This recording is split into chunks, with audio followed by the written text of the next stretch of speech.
Setiap daerah pasti memiliki sejarahnya masing-masing yang seharusnya tidak dilupakan oleh masyarakat. Salah satunya Gedung Juang 45 yang berada di Tambun Selatan. Gedung Juang 45 dahulunya sering disebut sebagai gedung tinggi karena merupakan salah satu bangunan tertinggi yang ada di Bekasi saat itu. Gedung Juang 45 merupakan tempat saksi mati perjuangan sejarah Indonesia. Pada awalnya, bangunan ini dijadikan sebuah villa milik keluarga Ho van Tambun yang merupakan seorang tuan tanah berdarah Cina namun berkebangsaan Belanda. Bangunan yang mulai dibangun pada tahun 1906 oleh Ho Jongke ini memiliki konsep perpaduan antara Eropa, Cina, dan lokal. Bahkan material bangunannya pun diimpor langsung dari Eropa dan Cina. Misalnya, keramik pada dapur yang diimpor langsung dari Cina. Pada taman yang terletak di luar bangunan gedung, kita bisa melihat sebuah tugu relief berwarna hitam yang menceritakan tentang sejarah Bekasi, mulai dari Kerajaan Tarumanegara sampai Kerajaan Sumedang Larang, zaman penjajahan, zaman kemerdekaan, hingga sekarang.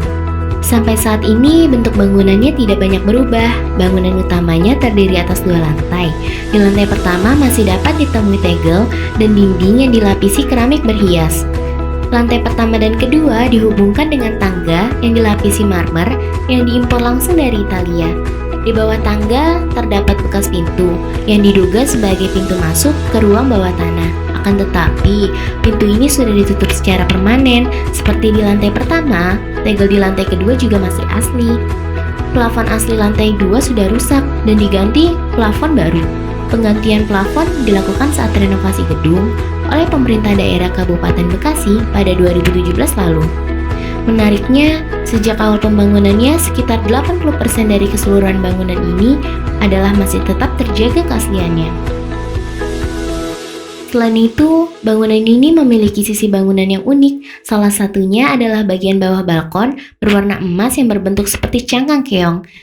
Hal unik berikutnya adalah bagian paling atas dari Gedung Juang 45 yang seluruh sisinya dilapisi oleh kaca tebal. Sama seperti keramik kaca yang terletak di lantai 2, tuan tanah menggunakannya sebagai tempat pengintaian dari atas. Di luar gedung ini banyak sekali gudang yang dulunya dipakai sebagai tempat menyimpan hasil panen pertanian dan perkebunan saat itu. Kemudian, tempat ini juga memiliki 2 bunker rahasia yang mengarah ke stasiun. Bunker yang kedua berada di luar Gedung Juang 45, tepatnya di sebuah ruangan yang bersebelahan dengan kamar-kamar para pembantu, persis berada di samping gedung. Sekarang, gedung ini benar-benar tidak terawat dengan baik. Sempat kosong selama 3 tahun, menyebabkan gedung ini menjadi sarang bagi ribuan kelelawar untuk tinggal.